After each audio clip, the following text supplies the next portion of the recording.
Hello, everyone, and welcome back to the CDL podcast channel. In this episode today, it's going to be a pretty fun one. I'm excited for it. Going to be talking about a little news, some pretty big Activision CDL news came out today. Going to talk about that. And then Brock and I are going to offer our win conditions for every single team as we head into champs. So basically, what we believe needs to happen for this team to have a chance to hoist the hardware at the end of our champs weekend. We're going to wait till next week to do our predictions. We're waiting until that last week of the tournament to do our full bracket predictions, give ourselves a little more time to sit on it and think, kind of go through our thought process a little bit today as we announce those win conditions. And then we're going to wrap it up with a player tier list. We're going to rank all 32 players from S down to C tier as we head into champs where we think those players are at going in, maybe give you an insight as to where we're thinking for teams headed in, because obviously if we're ranking a lot of their players high, we probably think they're potentially going to make a run. So we got a packed episode. Excited to get into all that. Got some more stuff to talk about before we do the news. But if you guys enjoy this one, be sure to leave a like, comment, and subscribe if you're on YouTube. Drop a follow, drop a 5-star review on the audio platforms. Like I said, I got a little bit more to talk about before we full dive into the episode. But let's check in on Brock first. Brock, how you doing? Doing pretty good. Monday, one more week until we head to champs, basically, which I'm very excited for. So yeah, there's that. Yeah, absolutely. I am extremely excited to go back to champs. My first time since 2019, since before we even thought about COVID as a thing in our brains. That was the last time I was at champs. So I'm extremely excited to get back. It's going to be a fun time. But before we jump into the video, we haven't been on the mic. You haven't been on the mic since we hit 1,000 subs on YouTube. That happened, I think, just after I uploaded the little solo mini pod about Snoopy joining Boston. So we're just over 1,000 subs now at this point.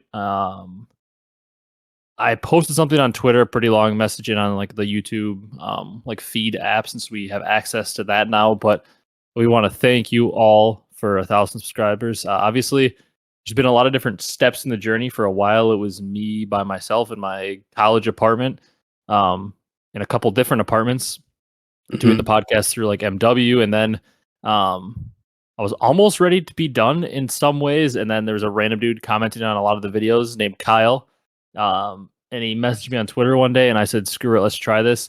So I never knew Kyle at all before. And then I randomly met him through the comment section and started doing the podcast with him for months, basically all of Cold War or most of Cold War.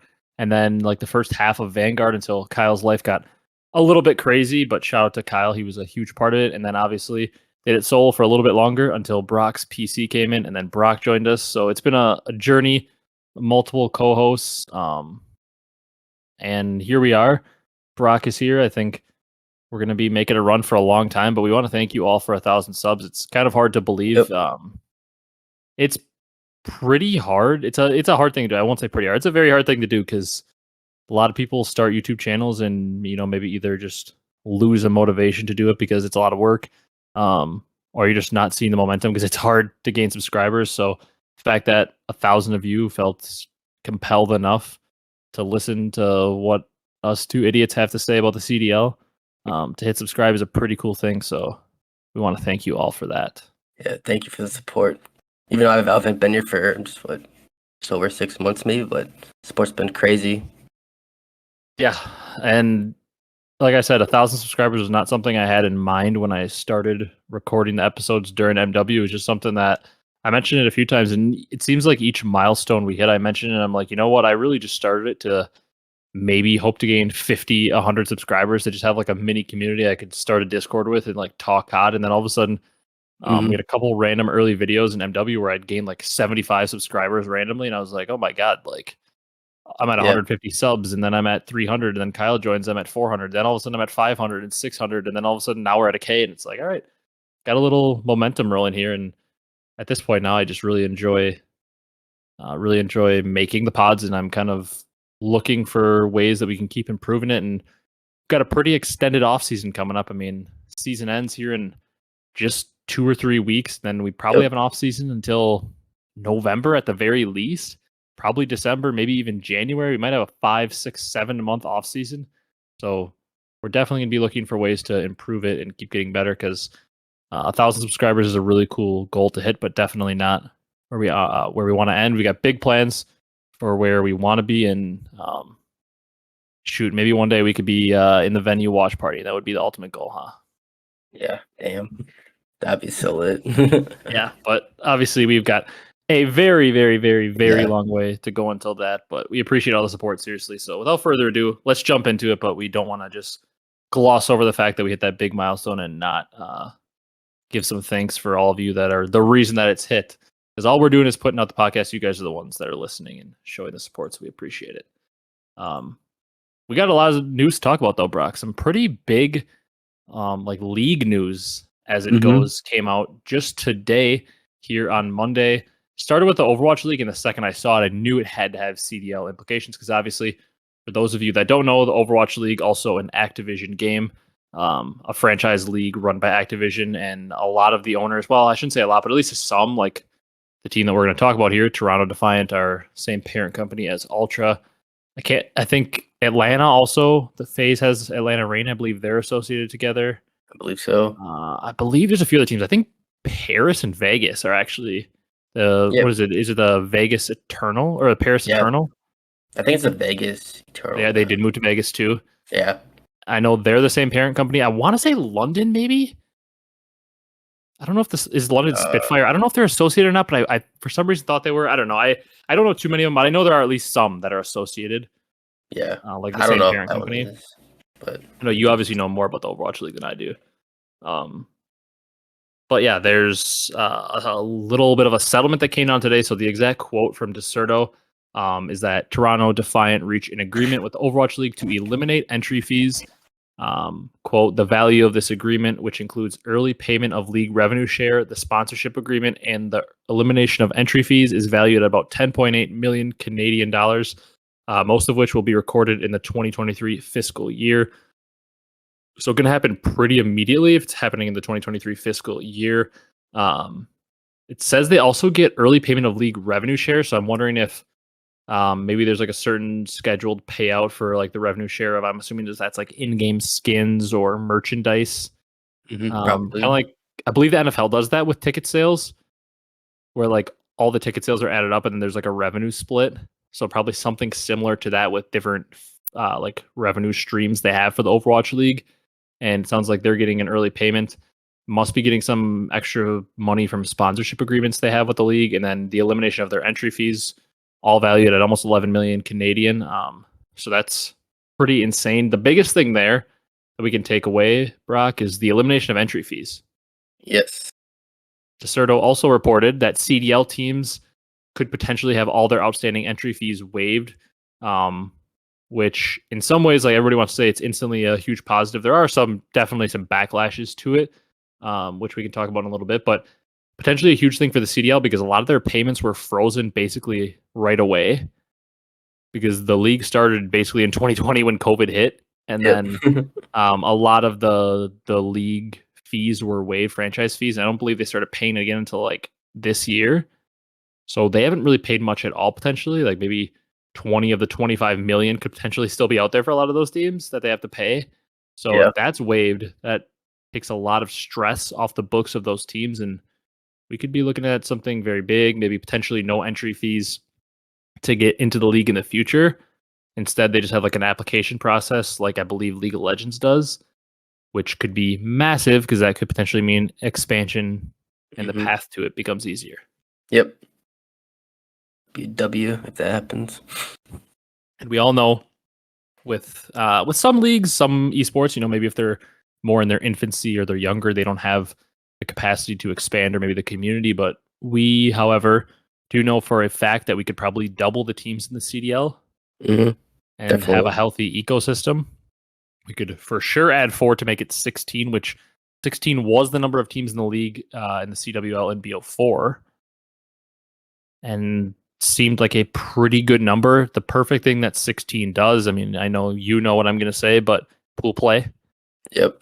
16 gives you the perfect amount for 4 pools of 4 where you can do like a round robin in their pool, and then the top 2 teams make it out, and then you go into an 8-team double elimination winners bracket from there, where like the first seed from pool A plays the second seed from pool B, and vice versa.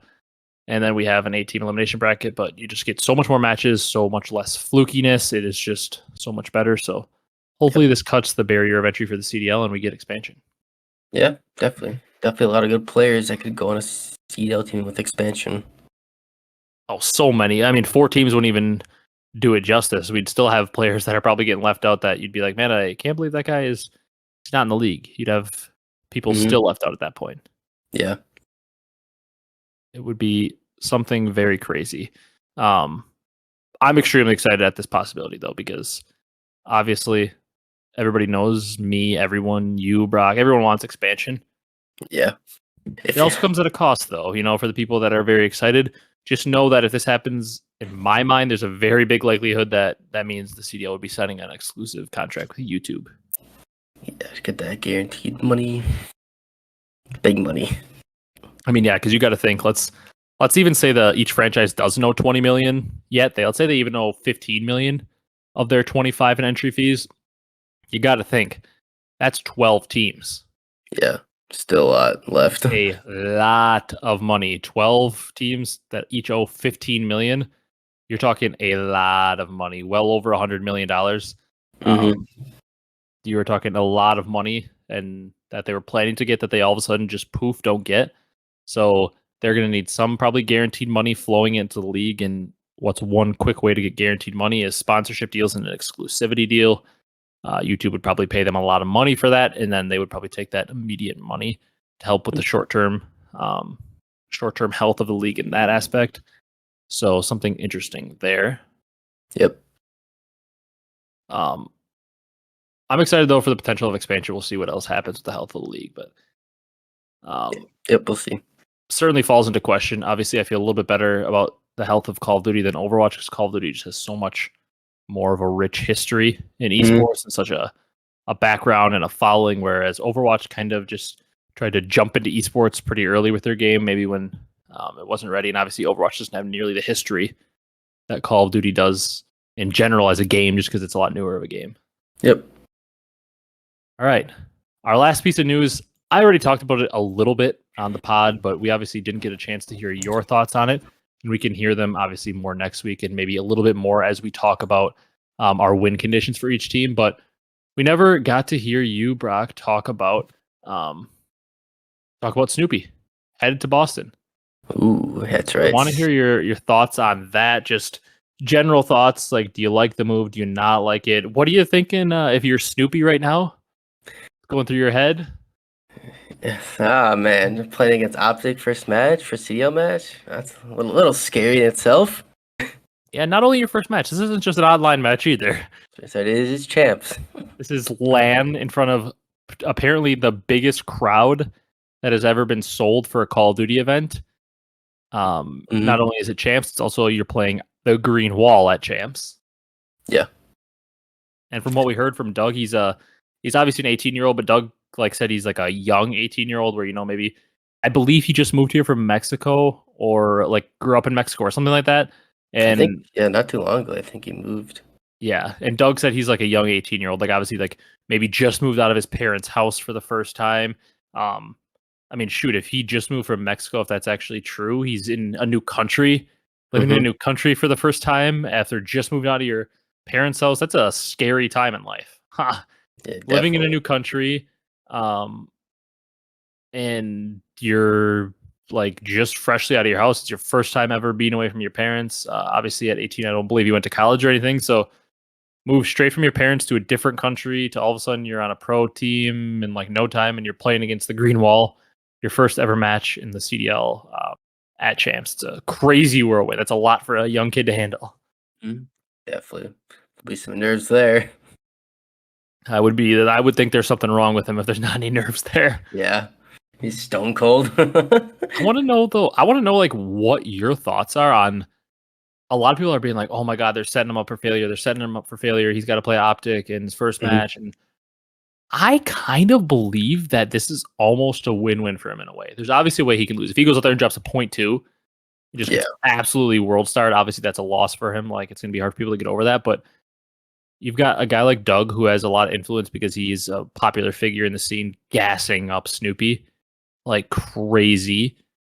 saying like he's the next Shotzi, he's incredible, which like that is high praise to throw on a kid and a lot of pressure to throw on a kid, first of all, to say he's the next Shotzi, but he's going to have a lot of eyes on him because he's playing OpTic.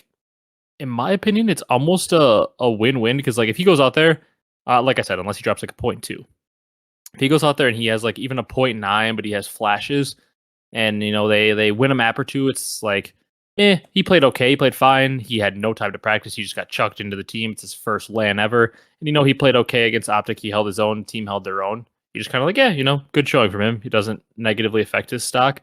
But also at the same time, let's say he goes out there and drops a 1.2 and they beat OpTic in the first round. It's like, oh my God, this guy's the man. He's a savior. Literally. I don't really think there's that much of a loss potential here. Obviously, like I said, if he gets world starred, there's some loss potential. But I even think if he drops like a 0.7, people might be like, you know what? He was under practice, a lot of pressure for his first event. Give him a pass for how talented he is. Yeah. That's why I feel like if he does like go out there and he does have like a stinkier, like 0.5, 0.6 around there, I feel like you can't really weigh it too much since he just got thrown in, like you said, and it's champs on LAN. Yeah.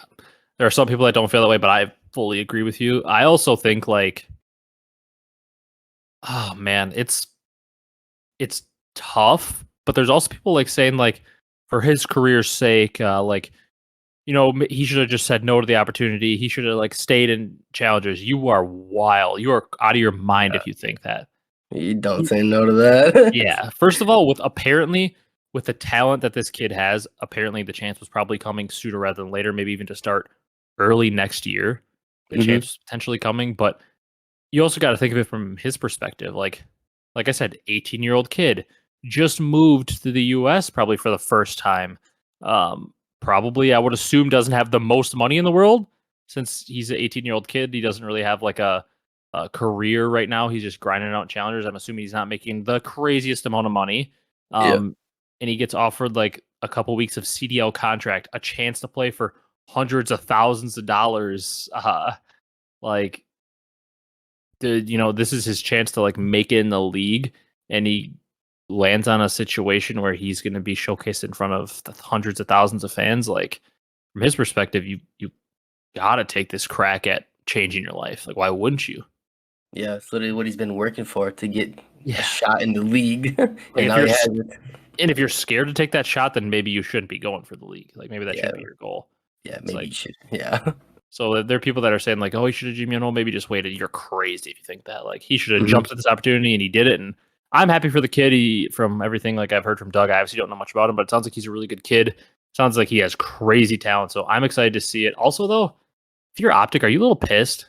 I feel like this is kind of BS that they can sub him in, and so does pretty much everybody in the community. It seems very odd they can just sub him in when he doesn't really seem like he was actually signed as a substitute. He was just like on the academy team. Yeah.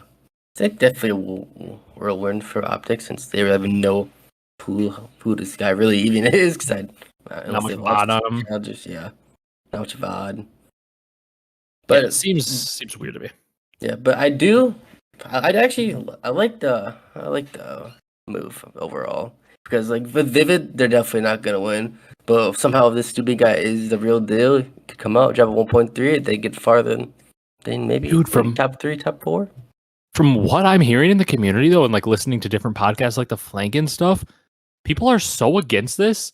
And I get from like a perspective of like fairness and like league rules, I'm 100% against too. I don't think it should be a thing. I don't think he should be able to be subbed in. Since I don't think he was officially a substitute, it seems like a really weird loophole to me. But I'm 100% on board with you. I love the move. You're telling me that if anybody out there listening, you're telling me that you're looking at this team and with Vivid or with Nero or Kremp, or any of those players in there, any combination of the players they already had, you're telling me you sitting back, you think this team can win champs. With every iteration of their roster and their 190 points they got 140 of them online and 50 on LAN. 50 on LAN equates to about 1 win per LAN exactly. They average 1 win per LAN with 12 teams, which means that's an average of about a top 8 placing. Yeah. There are 8 teams at champs. You're telling me that you believe that this team that barely squeaked into champs, got top 12, hasn't had a good finish in a long time with any of their iterations could win. I'm not saying they're going to win with Snoopy. I don't think they're going to win with Snoopy. I still think they might get double first rounded. But, I mean, at least they're going for the Hail Mary. You're not going with any of your rosters. You might as well go for the Hail Mary. Yeah, it's just like the unknown they have with Snoopy compared to we know what Vivid. Yeah. I mean, you want to swing safe and like maybe get a top 4 as your best hope with your old roster, or do you want to swing for the ultimate upside that could maybe get you to a top 3, something like that? I mean, all likelihood they still get a top 8 and they get last. Swing for the fences. I mean, I'm fully on board with that. Yeah, definitely. Who knows? This kid could be freaking Simp from BO4. Exactly. He could all of a sudden come in. I mean, I'm gonna go on a limb and say he's not gonna be Simp from BO4 and they're not gonna win the event. Yeah, that is tough to do though. But like you said, I can't see this team doing any better than maybe winning a match. Yeah. So why not go for the home run, and maybe it doesn't pay off. Maybe he drops a 0.6 and maybe you don't win a map. But I'm going to be honest, I don't think anybody's going to be like, man, what if Breach kept Vivid in? Mm-hmm. On the same token, though, our fellow Wisconsinite, Vivid, I do feel bad for him. That really sucks. To grind out like the whole year, play the whole year for your team, and then get benched for champs. That sucks. I feel bad for Vivid. Yeah, gets benched one time, comes back. He's like, I'm going to champs, but never mind. Yeah. I mean, whether you like the player or not, to basically, I mean, he didn't play technically the whole year, but to basically play the entire year, earn your team's spot at champs, help earn it, and then they're like, yeah, actually, you're not playing at champs. That sucks. Yeah, gotta feel for Vivid. Yeah, that really sucks. Yeah, that's it though. That's all we got for news. Maybe spend a little more time, but had a lot of interesting stuff to talk about. That we were about 20 minutes in. We're gonna breeze through this quick, and then so we can give ourselves more time for the player tier list. So next thing we're gonna do here is the win conditions for every team. So basically, like a quick note of what me and Brock believe needs to happen for each team in order for them to win champs. We are by no means saying we think this will happen. It's just like, if this thing happens, that's how this team would win, or like this needs to happen in order for this team to be able to make that run and win. So like for some teams, like I think Brock and I agreed before the podcast, we have our teams grouped into 2 groups. Our contenders, which maybe are not all on the same level, but we're the teams that like you can realistically pick to win the event, which is Atlanta, LAT, NYSL, OpTic, and Toronto. And then we have our kind of dark horse long shots, which are Boston, Minnesota, and Seattle. So for Boston, Minnesota, and Seattle, our win conditions for them might be a little bit more extreme because we don't believe they have a real chance. And then for the other 5, it might be more specific and maybe not as extreme because those are like 5 teams that everybody's viewing as a contender. So let's jump into it, Brock. Let's start with our extreme ones. Let's start with our 3 like quote unquote dark horses or teams that are long shots. Let's go with Boston first. Your win condition. What needs to happen for Boston to win champs? My win condition for Boston is I wrote down have Snoopy and Kremp pull a page out of Seattle's playbook and go full Kobe and Shaq on them somehow if they're not good because they are talented individually. Mm-hmm. And I said, Beans and Wake, they're doing the thing. They're all individually talented, and I said play a little bit less structured and like more loose around the map. Just running around getting kills. Yeah. Yeah, I have something pretty similar because, I mean, like we said, Boston are one of our bottom 3 teams in terms of what we believe. I think everybody out there has Boston, Minnesota, and Seattle as their bottom 3 like dark horses, and I think everybody has it as mostly a 5-team race at champs out there. Yeah. I mean, are we saying that there's 0% chance that Seattle, Minnesota, or Boston can win? No. There's obviously always a chance that one of them could get hot this coming or a couple weeks from now and win it, but they're definitely the 3 long shots, and I agree. I said my win condition for Boston, Snoopy has the debut of a lifetime. Snoopy and Kremp have to have a heavy slaying performance to take the burden off their ARs. It's felt like a lot of times, whether it was with Nero or, with Vivid or Kremp and whatever iteration of subs they've had on this roster since they've had Beans and Wake on the ARs, it has seemed like Beans and Wake have been somewhat consistent. Now, don't get me wrong, they've also had their consistency issues, but slaying-wise, it seems like a lot of times you look down and Vivid's 10 and 25 or Kremp's 9 and 26, and they're like both really struggling. One of them is struggling on a map, and the ARs are slaying okay. I think you got to keep your ARs consistent, but then Snoopy and Kremp, like you said, I think they're going to have to go crazy, 1.15 plus, and I think they're also going to have to do it through S&D. They're going to have those guys going crazy, but like we've seen Beans have flashes of being a very good search player. We've seen Awakening at times be a very good search player. Now you've got 2 cracked SMGs that can go run up and get you bloods. I think The subs are going to have to go crazy for this team, and I think that they're going to have an incredible search run to win it all. Yeah. Mm-hmm. All right, Minnesota, one of our other long shot teams, as we call them. I can go first on this one. Pretty simple for me. I said, in order for them to win, Cold War Cammy's got to show up. We're talking 1.2 plus Cammy. He's got to be in MVP. Attach brings his ice and translates it to all the other players in the team, and they are just the most clutch team. And I said, I think they're going to have an EG World War II style teamwork type of event. Okay. And if, for those of you that aren't too familiar with EG World War II, this team honestly doesn't really remind me of them that much. I don't think the team structure is that similar. But the reason I say the EG World War II style run for them is I think this is a team that, with guys like Attach, I think they have a pretty smart team. Fame seems to be a pretty smart guy. Bance, a veteran of the scene, very smart in game. Cammy seems to have a pretty good grasp on what's going on. This is a team I could see just putting in hours and hours and hours, just studying, finding out their strengths, maybe come to champs with weird vetoes. I think like for this team to win, they got to get weird. They got to have like a weird veto that like their vetoes are completely changed. Teams are not used to it, and maybe teams go in. I can't think of what it was, but like I think it was like teams going into World War II champs always thought that EG sucked on Gibraltar Hardpoint. I could be getting this completely wrong, but it was something like that, or like they always thought they sucked at Gibraltar Hardpoint, and it was like they would always purposely leave it in, but EG like secretly made it their best map or something leading into champs, and they were getting it in all their series, and they ended up beating OpTic on it in that famous 3-0 and stuff like that. Like Minnesota's going to get weird with their vetoes, like have crazy S&D strats out of the bag, and like they're just going to have to go on like a really weird, just homework based run. I feel like, Yeah, like the off meta maps, you would say, kind of. yeah, modes. just bringing out search and destroy strats that nobody's used all year. Their map pool switches on people, so they don't know what to veto and they can't adapt in time in the tournament. Just like a weird run. And to be honest, they would have the potential bracket to do it because they don't have like the triple stack of Faze, Ultra, and Thieves all on their side. Like they get a New York team that can be up and down, although they are coming off a win, and then potentially get an OpTic team that's been struggling and apparently has some health issues in the camp. So like maybe their side of the bracket's easier, but yeah, they're gonna have to get weird, I feel like, to win. Yeah. I like it. For me, I said need Cold War Cammy. If you don't get him, you're not winning. Yeah, and I did say Bance and Fame need to hold their own on the subs. Like both one not go -10 or the other one -10. Both like even or positive with each other. And I said, Attach got the ice. He got the ice covered, and then I said probably will need to rely on S&Ds to win it all. Realistically. Yeah, definitely a way that I can see them winning too, and gonna have to be like I said, homework based in my opinion, because they're not a great S&D team. Yeah, so they're really gonna have to make some improvements to become a great S&D team. But I agree that would be definitely a formula for them to win. Seems like that's usually a formula for our teams that we don't view as good. It's like you got to dominate S&D because you're just trying to steal respawns. Yeah, who knows? Maybe there's been playing bad on purpose in S&D.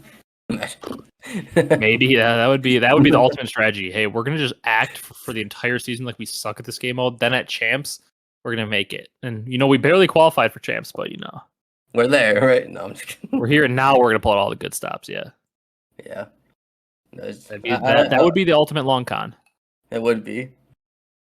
Basically, almost not make champs because you're just playing the long game with SD and stuff. Yeah, and the maps. You're holding all your strats so long you don't even make champs. Yeah, that'd be something. Yeah, I do like the get weird on them.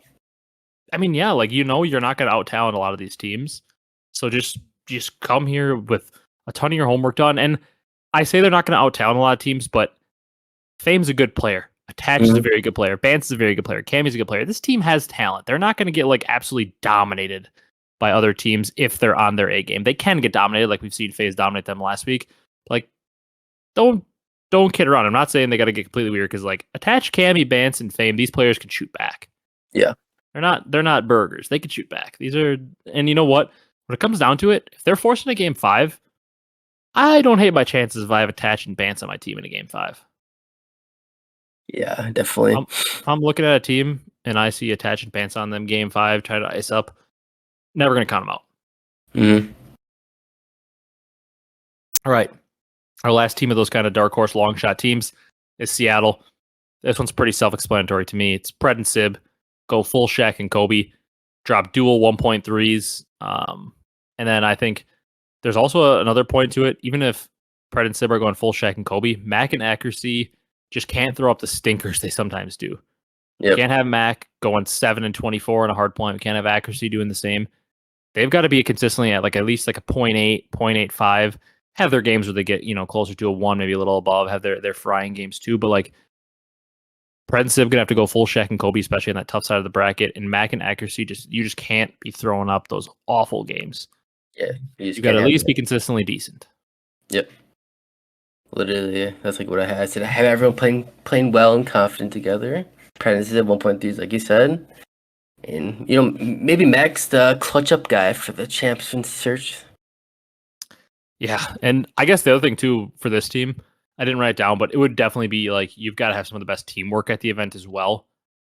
Because you're the team that's been together for 2 years. I mean, they are along with LAT, unless, OpTic made changes, NYSL made changes, Minnesota did. Boston obviously did. Thieves, or not Thieves, Faze switched out their mains. So, like, yeah, you are like the longest 10-year team at the event, along with Thieves. So, like, your teamwork, you've been together the longest of most of these teams. Got to come together. Yeah, I agree. All right. It's just so we can, in the sake of time, we're at about 30-something minutes. Let's breeze through these teams. Maybe not have as much discussion on them, since I feel like more people know the win conditions of these teams. These are our better teams. We really believe have a good chance to win. Starting with Atlanta, mine's pretty simple. I think it's probably what a lot of people have. To me, it's their S&D becomes dominant again. I think they figured out the respawn. The respawn was extremely good at this Major 5, but they've struggled in respawn most of the year. They got it figured out. Their S&D at one point, they were clearly the best team in the game at it. Got to get it back to where it was, and I believe they can. If they get their S&D back towards top of the pack, I think they're my favorite to win it all. Yeah. Definitely. For me, I just had to clean up the search and destroy. Hardpoint's doing good, and the tiny tears, playing together both on the same day, a whole weekend, will be the difference maker in the end. Yeah, if those two are both shooting well on the same day, pretty much always you're getting a good day out of Cellium. Guy doesn't have off days. And Slashers, maybe has his off days here and there, but he's going to be a pretty consistent player. Yeah. So if Tiny Terrors are on, really honestly, no matter how the rest of their team is playing, the pressure they apply and how good they are at search, if those two are on, they're a hard team to beat on any day. Yep. Why they're basically in every finals at all times. That's why. And also, those two have never missed the finals together at champs since Black Ops 4. Since they played together, they've been in every finals. So odds are probably going to be there again. That's just crazy to think about. It's stupid. It's actually stupid. It's like the norm. Yeah. It's like, man, if they get third, that is awful for them. It's their worst placement when, third is actually a pretty good placement at champs. Yeah. All right. LAT. Another pretty simple one to me. It's like seems cliche, but they got to find the champs ice again. Kenny's got to be the MVP performance again. He just seems to be the guy that steps up in the big moments and on LAN. We know what Envoy's going to give you. We know what Draws is going to give you. Octane, they're all very good players, but I feel like Kenny is the only one. Like Envoy is a really, really, really good player. Draws is a really, really, really good player. Octane has it, but it's harder out of your main AR to like go full superstar and take over games. It's just harder for a main AR to have that impact. To me, Kenny, when you're not including Octane, between the three non-main AR players in this team, Kenny has the most, or maybe is the only one with the switch to be like a consistent MVP type player. He's got to bring that. And to me, they have to dominate and respawn. They're never going to be like a top tier search team, probably. So I think they got to come out. Kenny's got to be the MVP, and they have to be the best hardpoint team and dominate all respawns. Dominate respawns, just grab a search here and there. That's basically literally what I have. I said have everyone back to playing well. Good respawns, having top tier teamwork, because that's what they're basically. That's what I feel like they're known for me at least. Yeah. The teamwork is especially last year in Vanguard. The listens seem so clean. Yeah, what the UAV Octane people say. Yeah. And then I just said Kenny is the difference maker, like you said. Yeah, for these better teams, it's almost easier because like what works well for them. Mhm. It's more for the teams that are long shots that you got to come up with some crazy theory for because it's the only way they're winning. Yeah, but I do feel like though for LAT, like Search is gonna be like more reliant like on Draza, and because he calls the strats, I think a lot of time. Oh yeah, they're gonna have to, and obviously I said they're gonna have to be the best respawn team and rely on that. But I mean, they're obviously gonna have to win searches at some point as well. You can't just can't go through. I mean, I'm pretty sure if they were to make it to the grand final, if I'm thinking of it right, I think they add a hard point basically to the best of 9 and a search. So I think it becomes 4 searches, 3 hard points, and 2 controls. I think it is. Yeah, because they add a hard point to search. So yeah, Yep. 4 searches, 3 hard points, 2 controls. So like obviously like I guess if you win every respawn, you technically would win because that's 5 maps. But like odds are if you're playing somebody in the finals, you're not going to be able to just win every respawn and win it. You're probably going to get 1 taken off you. So it's definitely hard to do that. Yeah. All right, next team NYSL. Once again, pretty easy. I feel like because they are the defending champs. You just saw the formula it takes for them to win. For me, though, you got to hit that extra gear for champs. Hydra has to be the MVP again. I mean, he is so crucial to this team. He's got to play like he did at Major 5. Yep. I think I can already trust the subs in this team. I feel like I know Kismet's going to apply that pressure and do his job well.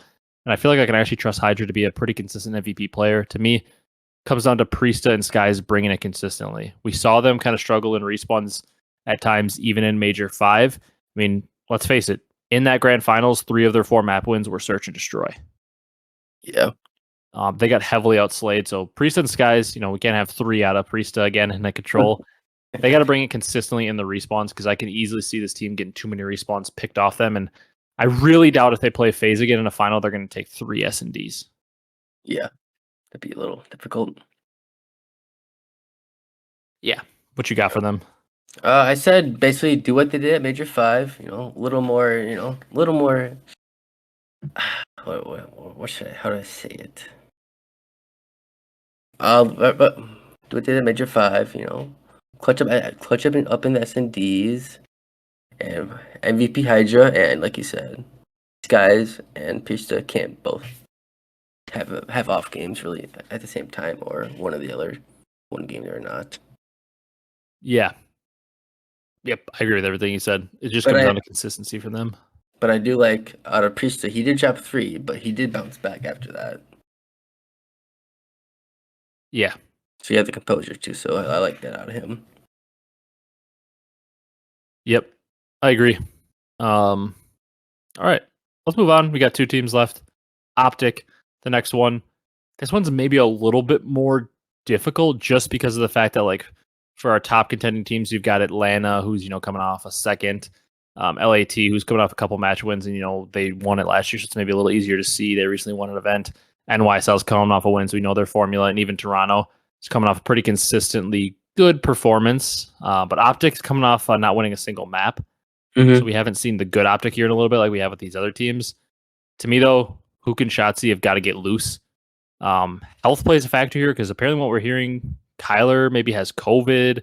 Ghosty's still extremely sick from the event. Apparently there might be a lot of health issues going on in the OpTic camp. Maybe their practice isn't as good, but I think Hook and Shotzi have to get loose again. We need to see some more consistency out of Ghosty in the slaying department. I know he brings a ton in terms of communication and tangibles, but I'd like to not see him drop in like the random 9 and 25 map. That seems to happen a little bit too often for him in Hardpoint.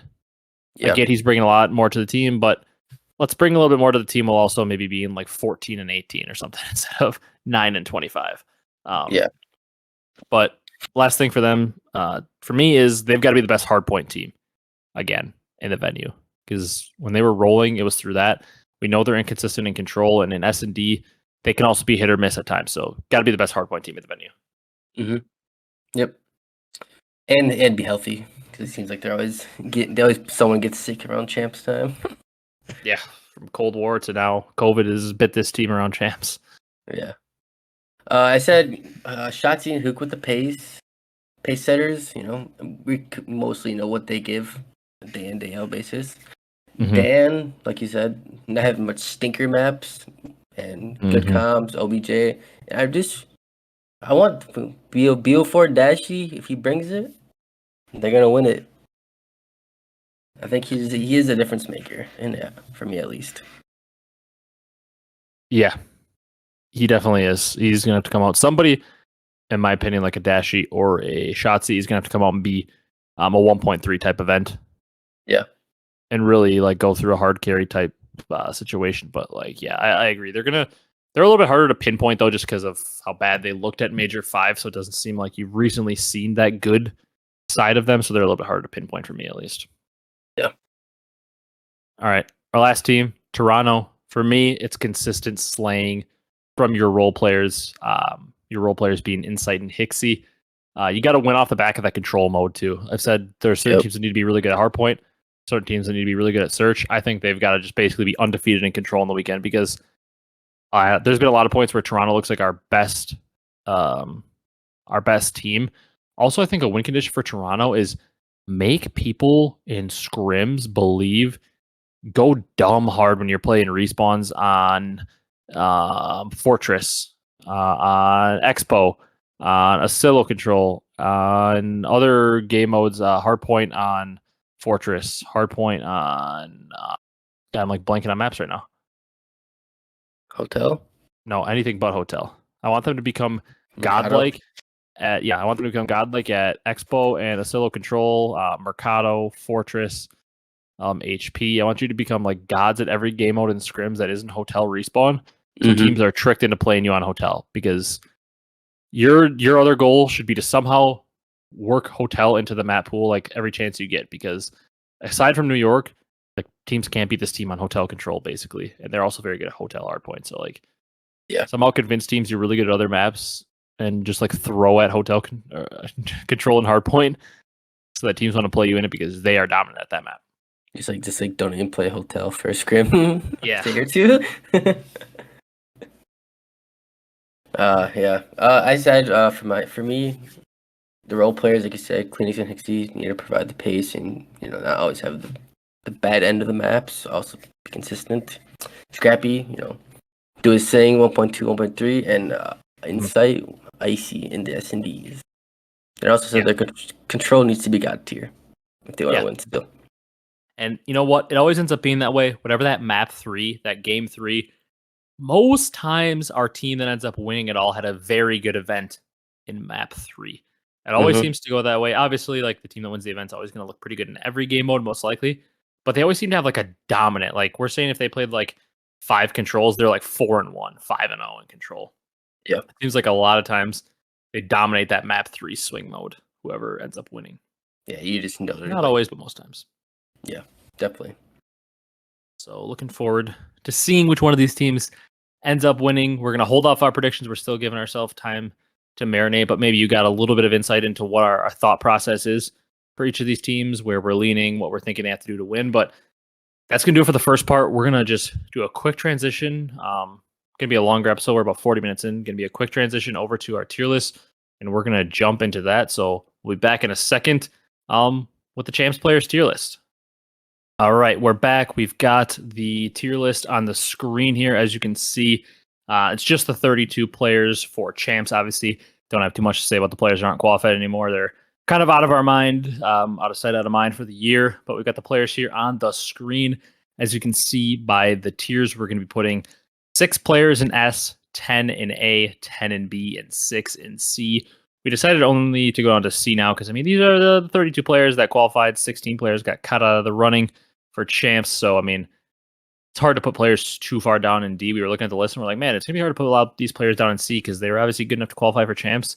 So there aren't too many, burgers here, Champs, but they're kind of just in a random order. And we do the set number, so we can't just end up throwing everybody in A, everybody in B. We're forced to put certain people in C. So, maybe we don't even think there's 6 C tier players here, but we're forcing ourselves to only do 6 guys in S, only 10 in A, only 10 in B, and only 6 in C. So don't get mad in the comments if you think there's 9 S tier players. We are saying we literally cannot put more than 6 up there in the S tier. So speaking of S tier, Brock, the first guy we've got to rank is Cellium.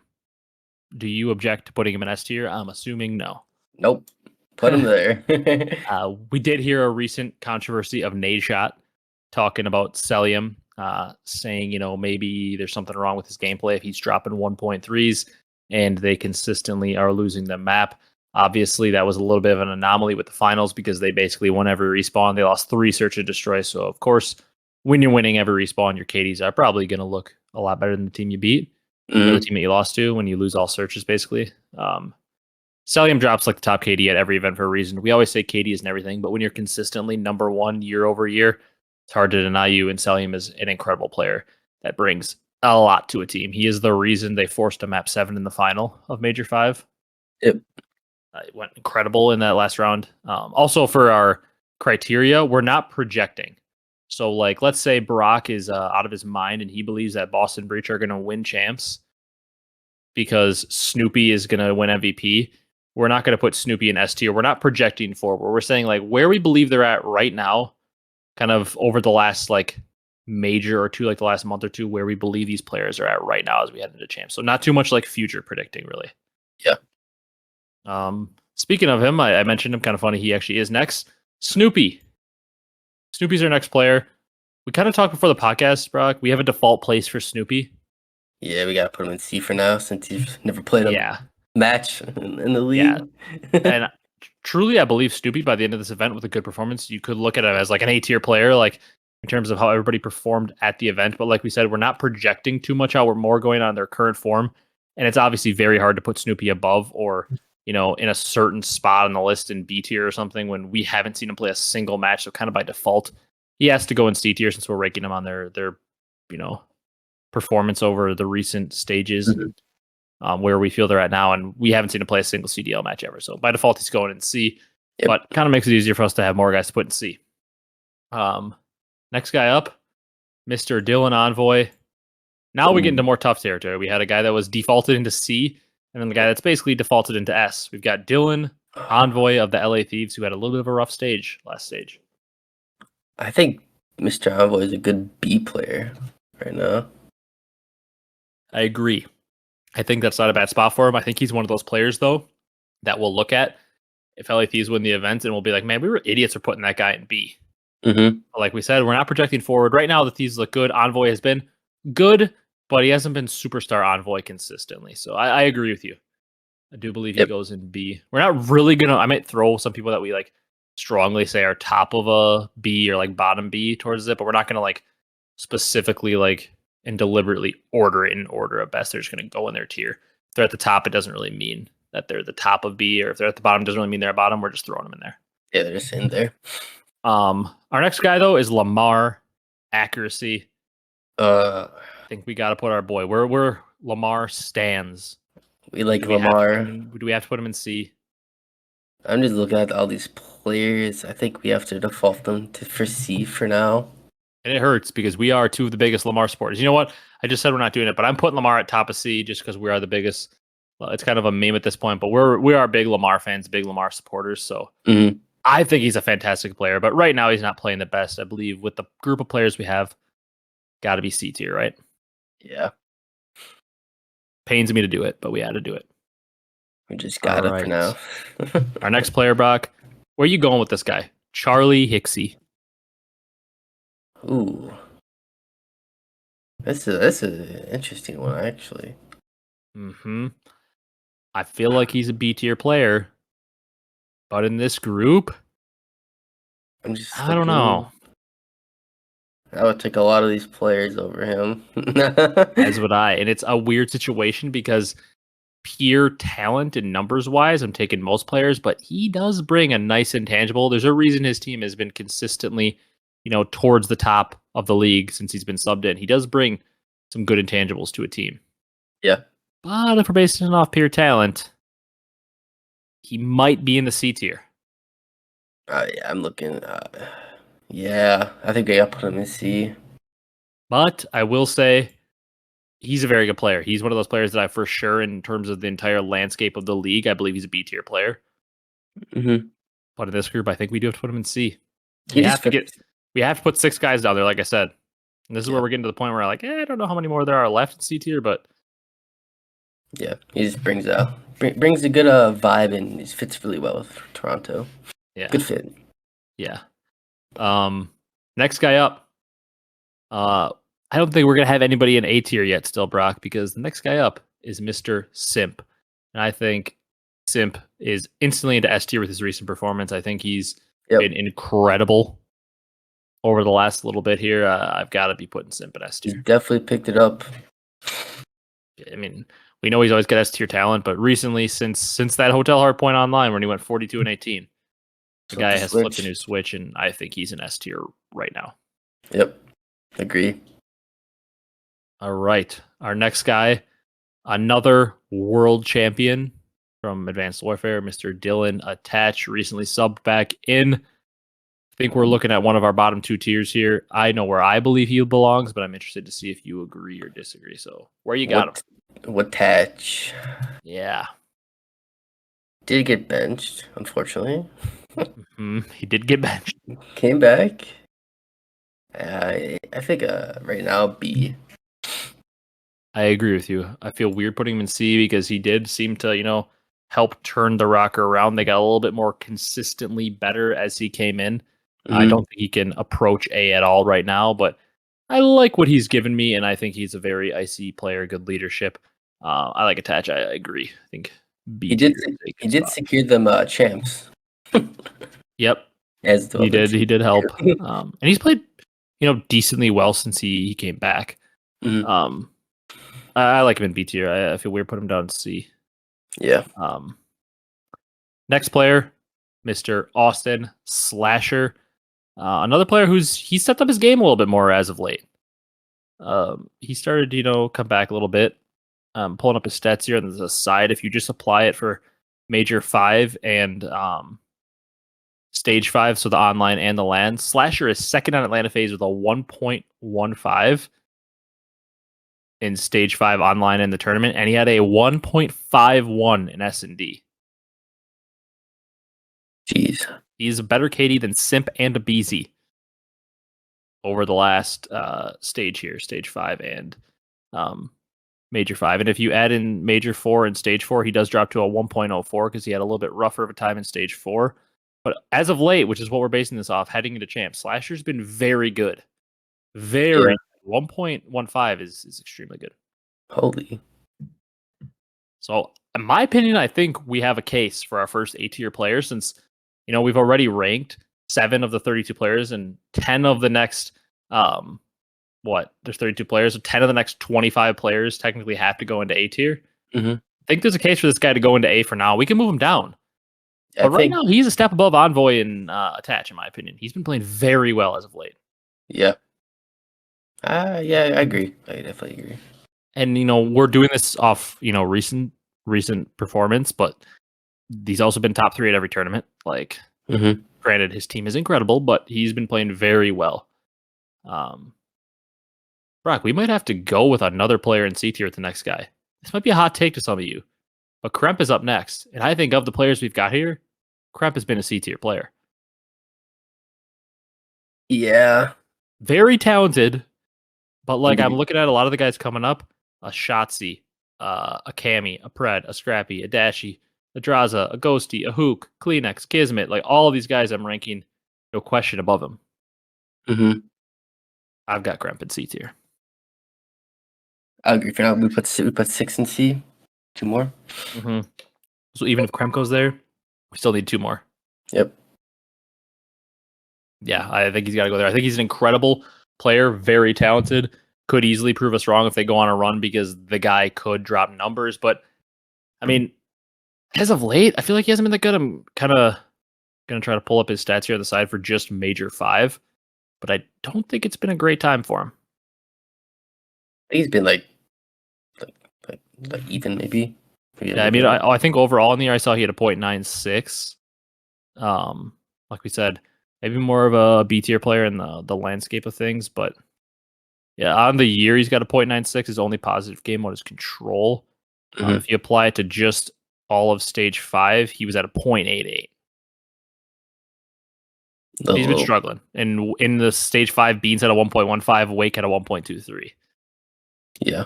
So Kremp's been really struggling to me. He's got to go in C tier. Our next guy is Shotzzy. I feel like he's a bit of a debate because, for most of the year, you said Shotzi's for sure an S tier player, right? Yeah. But now, as of late, it's been a little bit of a struggle. On the year, he goes 1.03. Or excuse me, for stage 5 and major 5, both portions, he goes 1.03 with a 1.4 at S&D. If you apply that to the entire year, Shotzzy ended up with a 1.04 overall. We know his KD is generally going to be a little bit lower than your other star SMGs because of the role he's playing. He's just being annoying, getting in your face, kind of like a Abezy type role. Where do you think he goes? He's obviously A or S tier.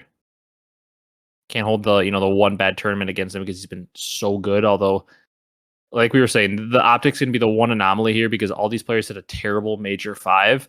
But it's really hard to just with how good they've been over the last 2 months to count one weekend against them, because you look at the online portion of stage 5, Shotzzy at a 1.14. Yeah. Man, this is Where do you tough. think? I'll give the decision up to you. Put him in A or S for now, and we can adjust accordingly. Let's put him in S for now. Okay. I don't hate it because once again, OpTic is one of our favorites over the last how long? Yeah. And Shotzi's been a catalyst of that. What he does on the map. Yeah. So I don't hate that, but I like him going there, and I think his competition has been a little bit lackluster. A specific guy I have in mind, so when we get to that guy, we'll talk about it. Our next guy, though, we might be putting our 5th guy in C tier here. Our next guy out here is Mac. Yeah, he put has him been there. very inconsistent. He's in C tier. Yep. Inconsistency. I feel like he's lost his confidence ever since Major 4. When that bomb happened to him. A-bomb, hotel, or B-bomb, I mean. Ever since then, he's kind of just a little not confident in himself. Needs to wake up. Yeah.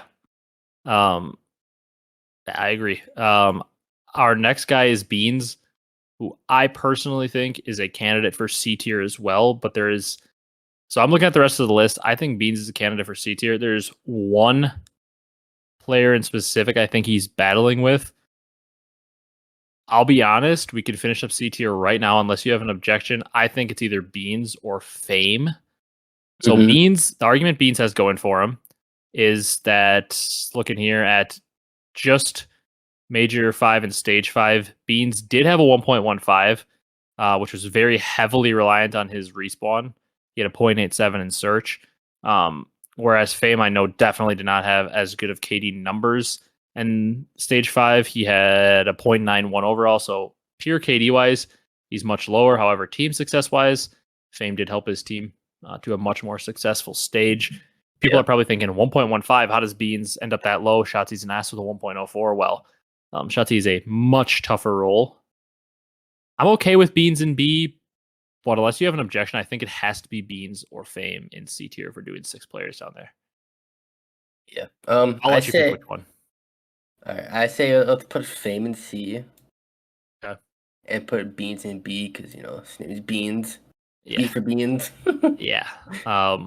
I don't hate it. It's tough though because I feel like we could have had the cutoff after the 5 players we had, and I'd be okay because I do like Fame, but yeah. Yeah. Fame's been in a tough little role. Maniar going to sub, flip flopping. And to be fair, I really like Fame. I'm a little bit biased because anybody that plays in the CCL, with my history with CCL, I'm always a little bit of a fan of them. I think Fame's an incredible player. Putting him in C, I think, is a little bit fair in this case, but as a little precursor here, I do think Fame is an incredible player. Yeah. Next guy, Cammy. I think he's got a pretty easy place to go, but I'm curious to hear what you think. Cammy. He's put a lot better recently. What you thinking with him? You thinking he's B tier? Because that's what I'm thinking. 10A, 10B. I think he's very clearly B with the guys that we have coming up. Yeah.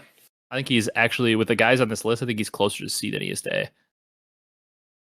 I'm just looking at these players. Yeah, let's put him in B. Yeah. Because our next guy is the guy where my maybe hot take nature comes in. We've got to get 6 guys in S tier. The next guy is Pred. I think there are 3 guys left that are head and shoulders above Pred recently. that deserve A. I think Pred's competition for S tier is Shotzzy. I think Pred and Shotzzy are our 6th and 7th player in whatever order. But I'm going to say there are 3 players down here that I think 100% we have in place that are above Pred and S tier right now. Pred, body of work this year, incredible. Recently, though, his team success hasn't been close to the 3 guys we have left to rank. Obviously, Shotzzy's recent team success hasn't been good, but overall in the year, it's been much better than Pred's. Yep. To me, Pred is for sure, obviously, top of A tier, but recently he hasn't been as good. He had the worst KD on his team at the major. Overall, was barely above a 1, where comparison to like a 1.2 the rest of the year. So I believe I want to put Pred at the top of A, and if you want to put him in S, I think you have to take out Shotzzy. No, I agree. I definitely agree. I was like, just between those two, it's just kind of just tough. Yeah, because I think the other 5 are locked and loaded. Yeah. Speaking of that, one of them is up next. That's Scrappy. I think Scrappy's locked in S tier. He's been incredible as of late, and is a very good player. He's the superstar of a top tier team. Yep. Hotel Reaper. Yeah, and that's the difference between him and Pred. He's a superstar of a top tier team, whereas Pred is a superstar of a lower tier team. Yep. Pred is an incredible player. You know, I would say if he was on a better team, he'd be certainly an S, but his performance has gone a little bit down, as has his teams. Our next guy is a guy that I believe also belongs in A, and that is Dashy. Yep. That's a good solid for Dashy because he's not S tier. I don't think he's bad enough to be B tier. No, and he's, once again, the OpTic guys are like the one anomaly. We keep saying it, but we want to rank them based off basically their stage 5 performance. So like their recency, a lot of recency bias involved here in how I feel about them. But OpTic is the one team that's a bit of an anomaly. It's really hard to just be like, nope, they all played super bad, because if we're basing it just off major 5 for them, it's like, yeah, they're all like C tier players. Yeah. But like, I'm going to go on a limb and say at the end of this tournament, we're not going to be saying Dashy, Shotzzy, Hook, and Ghosty are C tier players. Yeah. It's just kind of like a fluke, like Pred had, pretty bad major 5 fluke. And we say that it's a fluke for OpTic. You know, if your argument is that we're ranking Pred in A tier too low because it was one fluke event for him, completely fair. But just overall in stage 5, 1.04 for Pred is just not what we're used to seeing. He was not nearly as good. That's why he's down there. I'm okay with interchanging him for Shotzzy if you feel like that, though, but I'm also okay with keeping him on our list. Because team success does lean the way of Shotzzy. All right, next player, Brock. Maybe a controversial one in the scene right now. It's Draza. Ooh. Draza? He's screaming my name in B tier. Think so? Yeah. I think Mr. Draza lands in B. I'm pulling up his stats over stage 5. He was the best on Thieves, the 1.03. Granted, it was a very bad stage for Thieves overall. On land, Draza did have a 1.2. And online, he had a 0.95. I agree with Beats here, though. He's been very good, but the inconsistency has kind of played a factor for him. He's teetering on A, though, at the right time. He could be another player that, once again, his team could win the event, and we could be like, man, why we put him in B? But yeah, recently he's been good. He was very good on land, but he hasn't been crazy. Has had a very good S&D split, though. He did have a 1.26 overall, even with their 1 and 4 online split. Yep. All right. Our next guy, to me, I think, joins him. They have a little bit of a rivalry. I think our next guy joins him right there in B tier. That is Mr. Dan Ghosty. I agree. Yep, I agree.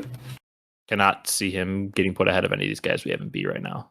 Yeah. Our next guy, Dan Ghosty's teammate, it is Mr. Kyler Hook, who, just a short time ago might have been A, teetering on S, but he had a rough stage 5 and major 5, to say the least, Brock. You know what he was at in terms of his numbers? I do not know, but he was at a 0.87 overall, a 0.91 in hardpoint, a 0.75 in S&D, and a 0.86 in control. If we take that to just online, he still only had a 0.96. If we take that to just the major in those 2 series, he had a 0.62. Yeah, it's been a rough going for him. Yeah. If you sort it by just major 5, did he have the lowest overall KD of any player, I wonder? He could have. No, Mac, Vivid, Arcitys had worse KDs. over the course of stage 5 than Hook. He has the same KD's accuracy and ASIM. Ooh. He's Yeah. below guys like Kremp, Yuli, Assault. I think Hook is B right now because of his recent performances, but could make us look very stupid by putting him in B. He could be easily an A. Yeah. I think just based on some of the guys we have left, we put him in B for now, and if we have to move him up, we move him up. Yeah, I agree with that one. Struggling, but who knows? Could be A tier by the end. Yeah. And a lot of this also, we're like saying stats to just give you guys something to reference. I'm going to be honest. I think Brock is the same way. I'm ranking most of these guys right now based on the eye test I've seen recently. It really doesn't have that much to do with stats. I mostly rank them on eye test. Speaking of eye test, because stats are not going to probably favor him being as high as I want to put him, but that boy Toby Kleenex is up next. Where you got him, Brock? Toby. He doesn't have the best stats, but for me, he's an A tier. I fully agree. Yeah, his stats are never going to be crazy, though. He never has crazy numbers. He's always around 1. It's the same idea as a Shotzzy, as an Abezy. Abezy has those random tournaments where he does drop his 1.2s. BO4 Champs who drops his 1.3s, which is ridiculous. But there are certain players like a Shotzzy, like a Kleenex, like an Abezy that are set in pace that are usually going to be around like a 1.05, around that 1 territory. But their 1 is so much more impactful than when Accuracy's dropping his 1.01. Yeah. The Abezy 1.01, the Kleenex 1.01, or like accuracies are a lot of times around a 0.97, which is what Kleenex is at this stage. But Kleenex's 0.97 is much more impactful, comes with a lot more engagements. I think he's an A tier player as well. He is a huge part of what Toronto does. Yep. It's always like 29, 30, 29, 25. Yeah. Speaking of everything I just said, huge part of their game, high engagements, doing all the right things as a sub. I will die on the hill that this next player is an A tier. That's the Bulldog Kismet. I agree. What he does for Hydra doesn't always show up on a stat sheet. Yeah. I mean, Hydra could put up numbers with almost any teammate. At the end of the day, he is Hydra. He is incredible. He's a very good player. But I will say a lot of what Hydra's able to do comes off the back of Kismet being such a selfless player. I think they fit so well together. I think Kismet is an A tier player. Yeah, I agree. Who would have thought, though? Kismet. Yeah, out of nowhere. Comes back, makes his way back into the CDL, and shout out to him for clutching up and making himself a mainstay CDL player after maybe looking like he wasn't going to make it back after his Legion days. Definitely All right. showed out. Yeah. Our next guy, think he lands himself. Well, where do you think he lands himself? See if we agree. Mr. Insight. Oh, Winsight. I see. He's so good, but then sometimes he just have a bad map. But it's like, fuck. And his impact isn't incredible sometimes. To me, he's in B tier. Oh yeah, I was gonna say put him in B tier because we got SA and a C tier for the Toronto. Yeah, just even it out. But yeah, I do think he actually does belong in B tier, though. I think he's a very good player, but he just doesn't ever have like those pop off crazy moments to help your team win like in a flashy way. He's more helping your team win in the fundamental ways. He's really playing smart, playing his life, guaranteeing 1. But he's a B tier player to me. Yeah, he's a very honest player. Yeah, you're not wrong with that. All right, our next player is another very honest player. At times, he lays up some maps where he gets 3 kills and respawns, and he still wins the event. It's Priesta. Priesta. To me, you said Priesta, and I instantly thought of B tier. I couldn't agree more. We're getting a lot of B tier. We're filling up our B tier. We might have to make some adjustments here soon, but Priest also goes into B, and that gives us 9 players in B. So there's only technically 1 more player that can go there. But I'm going to be honest with you, I do see a lot of A and S tier players coming up. Yeah. First one being Octane. I do believe that Octane is an A tier player right now. Yep. He did have a 0.98 overall in stage 5. It did dip a little bit, but he's been very good as of late. He had a 1.22 on LAN.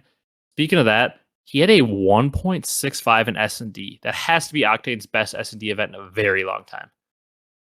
Yeah, probably since Jetpacks. Yeah, honestly, yeah. I was gonna say Black Ops 4, but yeah. Yeah, or Black Ops 4. He could be. They weren't great at search in that game, but yeah, you could be right. I like Octane and A though. I think he belongs in there. I do think he's played very well, and I do think consistency wise over the last stage or two, he's been a little bit better of a player for Thieves than Draza or Envoy have. Mm-hmm. He goes above Yep. them. Definitely picked it up from the earlier part in the season. Yeah. All right. Our next player, Bance. I have a very interesting take on Bance. I think he's A tier right now. Fancy Kessel. Because I'm looking at least one player that I believe deserves to be in B tier that we still have coming up. He did have a pretty good stage 5 overall. He had an okay major. I like Bance though. I think Bance was an extreme catalyst as to why we're seeing Minnesota play at champs. Across Major 5, he did lead his team with a 1.03, a 1.08 in hardpoint for Bance, turning back the clock there. Mm-hmm. On land, he had a 0.96, a little bit of a dip, but I swear Bance has been incredible lately, and I don't care what anybody says. Our EU listeners are clapping for me right now. They're saying throw him an A, and I think Bance deserves A tier.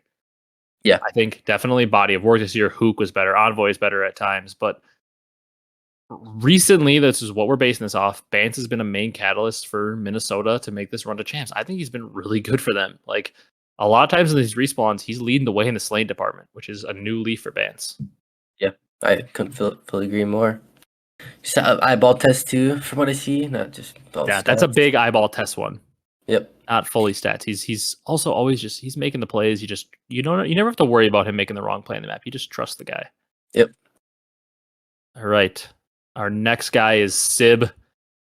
One of the guys that I believe you could put in the B tier. He's been not great lately. Across online and land stage 5, he had a 0.89. And eye test wise for him, he just hasn't been the same Sib we're used to. Mm-hmm.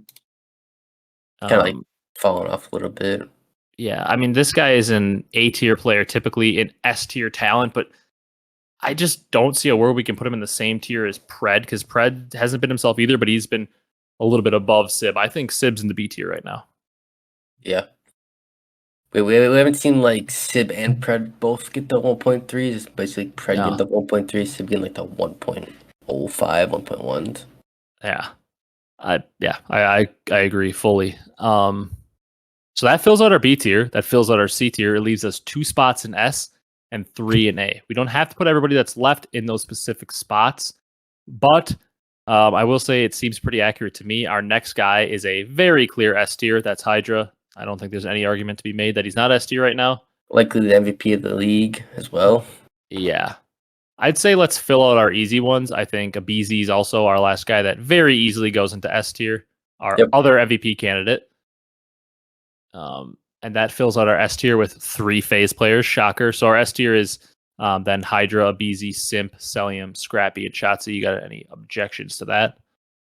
No, I actually do not. So this is where the controversy comes in, Brock. We've got Big Wake, who I believe we can put at the bottom of A tier. He has been slaying like crazy. You know, Boston has struggled, but Big Wake has still been putting up like damn near 1.2. Yeah. Been very good lately. He is a controversial A. I can definitely see a world where you put him B. Now, here's where the controversy comes in. Kenny, numbers-wise, has not been very good lately, especially online. He did look a little bit better on land, but he has not been great lately. Same with Skies. He's been a little bit here and there. Yeah. So there's a world where some guys from B could get dragged up to A, but I'm also not completely against putting Kenny in Skies because it is end of the year Kenny. He did look a lot better on land. I still think when I watch his POV, have more faith in him to pop off than a lot of players. Yeah. Where do you think? Are you looking at anybody in B that you believe should be moved up? I'm thinking of somebody maybe right now. The only one I kind of see would be if we do put Skies, maybe an A, I would maybe switch him out for Insight, but I don't really know that then. You're talking the way Skies goes to A? Yeah, but then we would switch him out for Insight to go to A. But I'm not sure. Okay. You want Insight to move up to A? Yeah, if we do put Skies in A. I think you're going to agree with who I'm looking at here. I think that Kenny deserves to stay in B just because he hasn't. And everybody knows I'm the biggest Kenny fan on earth, but he had a .92 overall. In stage 5, major 5. If you switch that to just online, he had a .83. With what we've been saying, we're not fully including just stats, but Kenny hasn't been great. Eye test, he's had some snappy moments, but I think Kenny deserves to go in B. I think Draws has got to move up. Ooh. I'm going to just throw Kenny in there and Draws a spot because, I mean, we're looking at LAT. They obviously struggled, but across the two online and LAN, Draws had a 1.03, a 1.26 in Search and Destroy. On just LAN alone at the major, he had a 1.2. He had a 1.5 in S&D, almost a 1.4 in Hardpoint. He was slaying out. Kenny also had a very good LAN with a 1.15, but Draws online was a little bit better, and he was the best player on Thieves numbers-wise this split. I think we can move Draws up to A. People are going to hate that because they hate Draws right now, but I kind of like it. I think we put Kenny in B because that's where he's been recently. We move Draws up to A, and we throw Skies at the bottom of A. I agree. Yeah, I kind of just like glossed over Jaws when I was looking. Yeah, I mean it's easy to do. There's a lot of players in there. You just kind of pan over them. But I can read our final tier list once again. They're not in like an exact order, but our final list ends up being, for those audio listeners that can't see it, C tier. By default, we have Snoopy, and then joining him, the 6 players: Snoopy, Mac, Kremp, Hexy, Accuracy, and Fame. Our 10 players that end up in B tier: Beans, Insight, Sib, Ghosty, Cammy, Attach, Priesta, Kenny, Envoy, Hook. Our 10 players that ended up in A tier are Skies, Draza, Big Wake, Bance, Octane, Kismet, Kleenex, Slasher, Dashy, Red. And then our 6 players that end up in S tier are Shotzzy, Scrappy, Cellium, Simp, Abezy, and Hydra. I like the tier list. I think it's pretty good. I think we're in a pretty good spot here. Some surprise players. I feel like maybe Sib and Kenny and Envoy. Surprising players to be in B, but they haven't been great as of late. But by the end of the tournament, we could be saying those guys were S tier players at champs. I feel like those are some of the risers I could see. Guy like Hook too. If OpTic makes a run, I could see Hook really rising up. Yep. I like where we're at though. I think it's a good list. Do. It sure is. All right. That can pretty much be wrapped up unless you have anything else you want to talk about here. No, I think we're good. All right. That's going to do it for this one. Bit of a longer episode. Hope you guys enjoyed that. I know sometimes some of you are all for it. Some of you are like, holy crap, this is a long episode to listen to. But we got talking. We got to do a lot of my favorite things, talk about champs' potential results and talk about a tier list. So 2 of my favorite things to do. But that's going to do it for this one. Like I said, once again, you can go and listen to the beginning of the video if you want to hear about that. But thank you guys for 1,000 subs. It's incredible. I guess our next goal becomes the every 100 benchmark. Becomes 1,100 for our next goal, then 1,200. Obviously, the next big goal would be 2K. But our next benchmark becomes that 1.1K, 1.2K, and we appreciate all the support and you guys helping us get there. So if you enjoyed this one, be sure to leave a like, comment, and subscribe to help us hit that next goal. If you're on the audio platforms, drop a follow, drop a 5-star review. We'll be back at it next week to make our champs predictions finally and see how wrong Brock and I can get our bracket, because apart from Brock at Major 4, I haven't made a good bracket this entire year. Brock's really only made the one good bracket at Major 4. It's been a rough year for our brackets, but this is the one. We're finally going to get it right for champs. So thank you guys so much for watching, and we'll see you next week with those predictions.